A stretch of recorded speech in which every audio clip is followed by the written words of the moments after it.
Hi guys, welcome back to this channel. In today's video, I'm going to show you how to make a Google Sheets view only. Alright, here I have opened my Google Sheets and we're going to make this Google Sheets view only. So the first thing we're going to do is we have to click on the share button right here.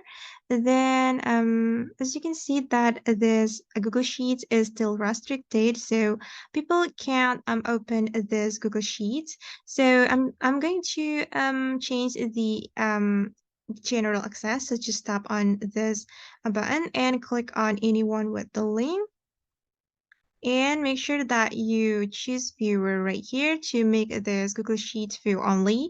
And another account or another user can't edit this Google Sheets. After that, we can click on done right here. Alright guys, and now this Google Sheets already in a view only mode, and that's how we can make a Google Sheets view only. I hope this video will be useful for you. Thank you so much for watching and see you on the next video.